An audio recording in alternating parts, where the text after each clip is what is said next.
नमस्कार, स्वागत है आपका EN हिंदी पर। आज है 8 जून 2022 और हिमाचल प्रदेश की आज की सबसे बड़ी खबरें हम आपके लिए लेकर आए हैं। हमेशा की तरह आप इस वीडियो को लाइक कर दीजिएगा। चैनल पर नए जुड़े चैनल को आप सब्सक्राइब जरूर करें। पेश है आज की सबसे बड़ी खबरें।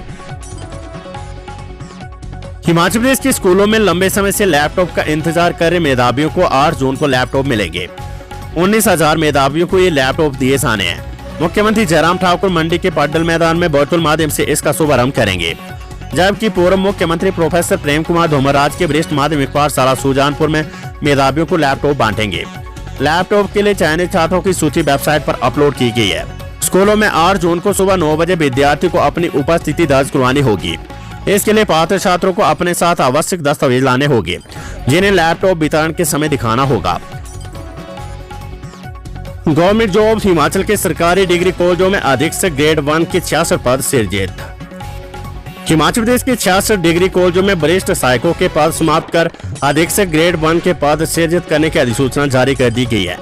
ऐसे में कॉलेजों को अधीक्षक ग्रेड 1 के पद दिए गए हैं, जहां कला, विज्ञान और कॉमर्स संकाय की कक्षाएं चल रही है।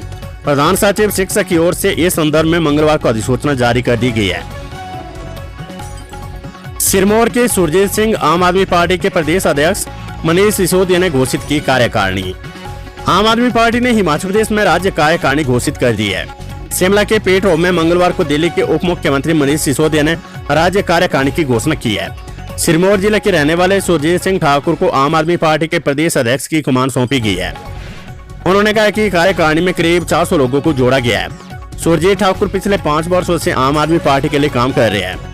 सुरजीत सिंह ठाकुर अन्न आंदोलन से जुड़ने के दौरान अरविंद केजरीवाल के भी काफी करीब रहे हैं। वे मूलतः राजगढ़ उपमंडल के शेर जगास गांव के रहने वाले हैं। आरोपियों की संपत्ति की जांच करेगी SIT। पेपर लीक मामले में छात्रों के बैंक अकाउंट सहित सभी रिकॉर्ड पर नजर। पुलिस भर्ती पेपर लीक मामले में SIT अभ्यर्थियों के अलावा गिरफ्तार किए गए आरोपियों की संपत्ति की जांच कर रही है। पुलिस की SIT ने विभिन्न राज्यों से पकड़े गए आरोपी का बैंक रिकॉर्ड व अन्य संपत्ति के दस्तावेज जांच के लिए कब्जे में लिए है। पुलिस पता लगा रही है कि आरोपियों के पास कुल कितनी संपत्ति और आरोपियों ने किस तरह से ये संपत्ति बनाई है, इसकी भी जांच की जा रही है। SIT ने पुलिस भर्ती पेपर लीक मामले में मास्टरमाइंड सहित विभिन्न राज्यों से अब तक 125 लोगों को गिरफ्तार किया है। आंदोलनरत शिक्षकों ने अब PG परीक्षाओं का बहिष्कार करने की दी चेतावनी। हिमाचल प्रदेश विश्वविद्यालय व कॉलेजों में शिक्षकों का आंदोलन जारी है। आंदोलन के बीच शिक्षकों ने पहले उत्तर पुस्तकों का मूल्यांकन कार्य बंद रखा हुआ है। गत दिवस हुई मंत्रिमंडल की बैठक के बाद भी 7वां UGC पे स्केल जारी न होने पर रोष व्यक्त करते हुए विश्वविद्यालय के शिक्षकों ने अब स्नातकोत्तर PG परीक्षाओं का बहिष्कार करने की चेतावनी दे दी है। बड़ी खबर, यात्रियों को महंगा खाना परोसने पर HRTC की बड़ी कार्रवाई। ऊना में ढाबे का लाइसेंस रद्द। बस यात्रियों को महंगा व गुणवत्ता वाला खाना न देने पर HRTC ने ऊना के गौतम ढाबे का लाइसेंस रद्द कर दिया है।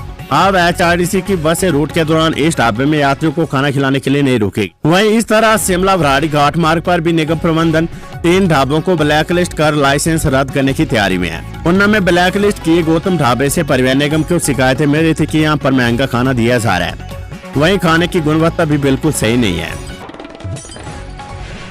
हिमाचल के बहुचर्चित छात्रवृत्ति घोटाले में ITFT संस्थान के प्रमुख गिरफ्तार। हिमाचल प्रदेश के बहुचर्चित 265 करोड़ रुपए से अधिक के छात्रवृत्ति घोटाले में CBI ने ITFT संस्थान मोहाली के प्रमुख मुकेश कुमार को चंडीगढ़ से गिरफ्तार किया है। इस संस्थान पर सबसे ज्यादा 40 करोड़ रुपए की स्कॉलरशिप हड़पने का आरोप है। CBI को काफी समय से आरोपी की तलाश थी। अब तक इस मामले में विभिन्न संस्थानों के 25 से ज्यादा लोगों की गिरफ्तारी की जा चुकी है। सूचना के आधार पर CBI की टीम ने कई मरतबा चंडीगढ़, पंचकूला, मोहाली और अन्य राज्यों में दबिश दी, लेकिन आरोपी हाथ नहीं आ रहा था। आरोपी को चंडीगढ़ से पकड़कर शिमला लाया गया है। मंगलवार को CBI थाना शिमला में मुकेश कुमार से पूछताछ की गई। बुधवार को आरोपी को अदालत में पेश किया जाएगा। कोरोना से हुई मौतों के आंकड़े अलग। स्वास्थ्य विभाग बता रहे 4117। SDMA की रिपोर्ट में 4223 ने गंवाई जान। हिमाचल प्रदेश में कोरोना वायरस ने कुल कितने लोगों की जान ली है, इस पर स्थिति स्पष्ट नहीं है।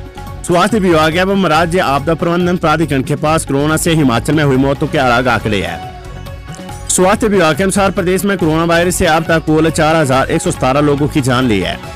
तो वहीं राज्य आपदा प्रबंधन प्राधिकरण की ओर से जारी रिपोर्ट के अनुसार कोरोना से हुई मौतों का आंकड़ा ज्यादा है। राज्य आपदा प्रबंधन प्राधिकरण के अनुसार प्रदेश में कोरोना वायरस से 4,223 लोगों की मौत हुई है। ऐसे में कोरोना वायरस से प्रदेश में कुल कितने लोगों की मौत हुई है, इस पर स्थिति स्पष्ट नहीं है। वहीं राज्य आपदा प्रबंधन प्राधिकरण की रिपोर्ट के मुताबिक प्रदेश के कई जिलों में कोरोना वायरस से हुई कुल मौतों से ज्यादा कोरोना वायरस से हुई मौत पर मिलने वाले मुआवजे के लिए आवेदन ज्यादा है। हिमाचल की मंडी में रिश्तों का कत्ल, 33 वर्षीय मामा ने 9 साल की भांजी से किया दुष्कर्म। छोटी काशी मंडी में एक कलयुगी मामा ने अपनी 9 वर्षीय भांजी के साथ दुष्कर्म कर रिश्तों को शर्मसार कर दिया है।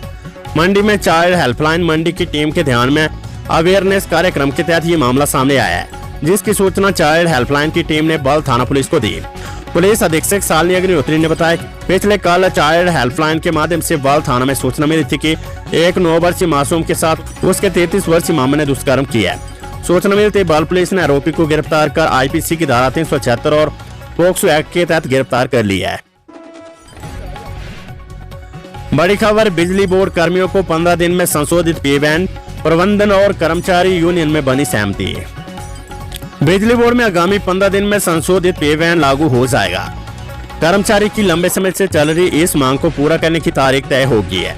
दरअसल बिजली बोर्ड प्रबंधन ने कर्मचारी यूनियन को यह आश्वासन दे दिया कि बोर्ड संशोधित पे बैन को लेकर 2 हफ्तों में तमाम औपचारिकताएं पूरी कर लेगा। ये फैसला बोर्ड प्रबंधन और कर्मचारी यूनियन के बीच हुई बैठक के बाद लिया गया है। हिमाचल पथ परिवहन निगम के बेड़े में 16 नई बसें शामिल, मुख्यमंत्री जयराम ने की रवाना। एचआरटीसी के बेड़े में 16 नई BS6 बसें शामिल हुई है। मुख्यमंत्री जयराम ठाकुर ने मंगलवार को हमीरपुर में इन बसों को हरी झंडी दिखाकर 4 मंडलों के लिए रवाना किया है। हमीरपुर, धर्मशाला, मंडी और शिमला मंडलों को ये बसें मिली है। हर मंडल को 2 AC और 2 नॉन AC बसें दी गई है। इन बसों में GPS सुविधा, CCTV कैमरे, आपातकालीन alarm, rear view camera, vehicle location tracking device, VLTD system, खुला लेग स्पेस और आरामदायक सीटें यात्रियों की सुविधा के लिए लगाई गई है। यात्रियों के लिए आरामदायक और सुरक्षित यात्रा सुनिश्चित करने के लिए प्रदेश सरकार ने निगम की इन बसों की खरीद की है। मुख्यमंत्री जयराम ठाकुर ने कहा कि बजट घोषणा के अनुरूप 205 नई बसें खरीदी जानी है। राज्य में 87 बसें पहले ही पहुंच चुकी है और शेष बसें शीघ्र ही पहुंच जाएगी। ये बसें राज्य परिवहन के बेड़े की पुरानी और खराब हो चुकी बसों के स्थान पर संचालित की जाएगी। चालू वर्ष के बजट में उन्होंने 360 नई बसें शामिल करने की घोषणा की है। उन्होंने कहा कि शीघ्र ही इन सभी बसों को खरीद कर निगम को उपलब्ध करवा दिया जाएगा। इस अवसर पर मुख्यमंत्री ने नई बसों के चालकों को भी सम्मानित किया। खबर, हिमाचल प्रदेश बिजली बोर्ड से 48 श्रेणियों के कर्मियों की वेतन विसंगतियां दूर करने के लिए कमेटी गठित। हिमाचल प्रदेश राज्य बिजली बोर्ड में 48 श्रेणियों के कर्मचारियों की वेतन विसंगतियां दूर करने के लिए कमेटी गठित करने का फैसला लिया है। ये कमेटी विस्तृत प्रस्ताव तैयार कर सर्विस कमेटी के समक्ष मामला उठाएगी। मंगलवार को राज्य बिजली बोर्ड कर्मचारी यूनियन और प्रबंधन वर्ग के बीच हुई बैठक में कमेटी गठित करने पर सहमति बनी है। इस मामले को लेकर बैठक के दौरान यूनियन और प्रबंधन वर्ग के बीच तीखी नोकझोंक भी हुई। यूनियन ने इसे प्रबंधन वर्ग का गैर जिम्मेदाराना फैसला बताया और इन श्रेणियों के पुराने वेतनमान को बहाल करने की मांग उठाई है। भाजपा वर्किंग कमेटी में फैसला, हिमाचल में योजनाओं के 32 लाख लाभार्थियों और 5 परमेश्वर सम्मेलनों से भाजपा बनाएगी पकड़। हिमाचल प्रदेश भाजपा ने हमीरपुर के बड़ू में दूसरे दिन प्रदेश कार्य समिति की बैठक में विधानसभा चुनाव के लिए रोड मैप तैयार किया है। इसमें निर्णय लिए गए कि केंद्र और प्रदेश की योजनाओं के 32 लाख लाभार्थी परिवारों, 5 परमेश्वरों, वार्ड सदस्यों और 50 समितियों के माध्यम से लोगों तक पार्टी अपनी पकड़ बनाएगी। जिन बूथों, विधानसभा क्षेत्र और लोकसभा क्षेत्र में भाजपा कमजोर है, वहां पर पार्टी और संगठन को सशक्त किया जाएगा। शिमला समर फेस्टिवल, शिमला के रिज और मार रोड पर 3500 महिलाओं ने डाली महानाटी। हिमाचल प्रदेश की राजधानी शिमला के ऐतिहासिक रिज मैदान व मार रोड पर मंगलवार को अंतर्राष्ट्रीय ग्रीष्म महोत्सव में 3500 महिलाओं ने एक साथ महानाटी डाली।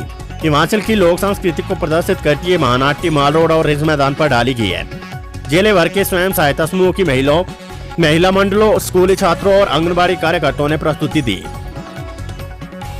खेलो इंडिया यूथ गेम्स में हिमाचल ने रचा इतिहास, कबड्डी में जीता स्वर्ण। हरियाणा के पंचकूला में चल रही खेलो इंडिया यूथ गेम्स में हिमाचल प्रदेश की पुरुष कबड्डी टीम ने इतिहास रच दी है। टीम ने स्वर्ण पदक हिमाचल की झोली में डाला है। भाजपा की राष्ट्र स्तरीय बैठकों का जवाब देने को धर्मशाला में युवा कांग्रेस की बैठक।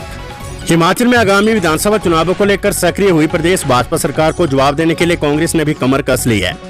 प्रदेश की दूसरी राजधानी धर्मशाला में प्रधानमंत्री के कार्यक्रमों के अलावा केंद्रीय मंत्रियों के कार्यक्रम के बाद चुनावी मोड़ में आई कांग्रेस ने भी केंद्रीय नेतृत्व के कार्यक्रमों के आयोजन का आगाज धर्मशाला से शुरू करने की रूपरेखा तैयार की है। देश भर के कांग्रेस युवाओं के सम्मेलन को लेकर धर्मशाला को केंद्रित किया गया है। हिमाचल प्रदेश के सबसे बड़े दुर्ग को भेदने के लिए भाजपा कांग्रेस ने सबसे बड़े जिला कांगड़ा पर ही नजर रखी है। इसी के चलते प्रदेश भाजपा द्वारा केंद्र सरकार द्वारा आयोजित कार्यक्रमों के अलावा पार्टी के केंद्रीय नेतृत्व की रैलियों का आयोजन कर रहा है। इसी की तर्ज पर अब कांग्रेस भी एक्शन मोड में आ गई है, जिसके चलते 8 व 9 जून को धर्मशाला में होने वाली इस राष्ट्र स्तरीय बैठक में कांग्रेस के पूर्व अध्यक्ष राहुल गांधी के भी धर्मशाला में आने की संभावना है। इस कार्यक्रम के लिए विशेष तौर पर निमंत्रण भेजा गया है। जिला मुख्यालय के सीमावर्ती सेधवाड़ी में 8 और 9 जून को युवा कांग्रेस की राष्ट्रीय कार्यकारिणी जुटेगी। युवा कांग्रेस के सभी राज्यों के प्रदेश अध्यक्ष इस बैठक में शामिल होंगे। हिमाचल के मध्य और उच्च पर्वतीय भागों में बारिश की संभावना, मैदानी क्षेत्रों में लू चलने का अलर्ट। हिमाचल प्रदेश के कई भागों में लोगों को गर्मी से राहत मिल सकती है। मौसम विज्ञान केंद्र शिमला के अनुसार प्रदेश के मध्य और उच्च पर्वतीय कुछ भागों में 9 से 11 जून तक बारिश की संभावना है। 10 व 11 जून को अदर चलने का येलो अलर्ट भी जारी किया गया है। वहीं मैदानी व निचले भागों में फिलहाल गर्मी से राहत मिलने के कोई आसार नजर नहीं आ रहे हैं। इन भागों में 11 जून तक मौसम साफ रहने की संभावना है। 9 जून तक लू चलने का अलर्ट जारी हुआ है। प्रदेश के ऊना, शिमला, धर्मशाला, नान, कांगड़ा, बिलासपुर, डलहौजी, पालमपुर, चंबा, जोबड़ाटी और पांवटा साहिब में न्यूनतम तापमान भी 20 डिग्री सेल्सियस से अधिक पहुंच गया है। मैदानी जिलों में गर्म हवाएं चलने से लोगों का दिन के समय घरों से बाहर निकलना मुश्किल हो गया है। बाजारों में भी दिन के समय सन्नाटा हो गया है। लक्ष्य में पिछड़ने पर केसीसी बैंक के 150 से अधिक शाखा प्रबंधकों को नोटिस। हिमाचल प्रदेश कांगड़ा केंद्रीय सहकारी बैंक की 150 से अधिक शाखाओं के प्रबंधक निर्धारित लक्ष्य को पूरा करने में पिछड़ गए हैं। बैंक प्रबंधकों की कार्यप्रणाली से नाराज प्रबंधन ने कारण बताओ नोटिस जारी कर जवाब मांगा है। दरअसल प्रत्येक वर्ष केसीसी बैंक प्रबंधन की ओर से भी शाखाओं को डिपॉजिट और ऋण प्रदान करने के लिए टारगेट दिया जाता है, लेकिन इस बार 150 से अधिक शाखाएं इस निर्धारित लक्ष्य को पूरा करने में चूक गई है। इससे बैंक प्रबंधन को काफी नुकसान हुआ है। कोताही बरतने वाले बैंक अधिकारी प्रबंधन के निशाने पर है। केसीसी बैंक प्रबंधन पहले एनपीए के कारण घाटे की मार झेल रहा है। उधर केसीसी बैंक के अध्यक्ष राजीव भारद्वाज ने कहा कि इस संबंध में जांच की जाएगी। यूजीसी पे स्केल जेओआईटी भर्ती मामले में अगली कैबिनेट बैठक में होगी चर्चा। कॉलेजों और विश्वविद्यालयों के शिक्षकों को यूजीसी पे स्केल देने और जेओआईटी भर्ती मामले पर अगली कैबिनेट की बैठक में चर्चा होगी। बीते सोमवार को मुख्यमंत्री जयराम ठाकुर की अध्यक्षता में राज्य सचिवालय में हुई बैठक में इन दोनों मामलों को लेकर अनौपचारिक चर्चा हुई है। मंत्रिमंडल ने संबंधित विभागों को इस बाबत प्रस्ताव तैयार करने के निर्देश दिए हैं। इसके अलावा रेजन फैक्ट्री और कॉरपोरेट सेक्टर के कर्मचारियों के पेंशन मामले को लेकर भी आगामी बैठक के लिए प्रस्ताव तैयार करने को कहा गया है। शहरी विकास मंत्री सुरेश भारद्वाज ने बताया कि मंत्रिमंडल ने इन मामलों पर सकारात्मक फैसले लेने के लिए प्रस्ताव बनाने को कहा है। प्रदेश के कॉलेजों और शिमला विश्वविद्यालय के शिक्षकों ने यूजीसी पे स्केल नहीं मिलने पर उत्तर पुस्तकों के मूल्यांकन और कक्षों का बहिष्कार कर रखा है। रोजगार मेला पोंटा में निजी कंपनियां 200 पढ़े लिखे युवाओं को देगी रोजगार। हिमाचल प्रदेश की राजकीय आईटीआई पोंटा साहिब 13 जून को रोजगार मेले का आयोजन करेगी, जिसमें पढ़े लिखे 200 युवाओं को क्षेत्र की नामी कंपनियों में रोजगार उपलब्ध करवाया जाएगा। Himachal Pradesh chamber of commerce Golpur में ये मेला लगेगा। आईटीआई के प्रधानाचार्य सुशील गर्ग ने बताया कि रोजगार मेले का स्थानीय कंपनी और उम्मीदवारों को काफी लाभ मिलेगा। उन्होंने बताया कि इस दौरान electrician, turner, welder, fitter, motor mechanic, कोप और इलेक्ट्रॉनिक्स मैकेनिक ट्रेड के युवाओं का चयन किया जाएगा। उन्होंने इच्छुक प्रशिक्षुओं से आह्वान किया कि वे 13 जून को पोंटा साहिब के गोंदपुर में आयोजित होने वाले मेले का लाभ उठाए।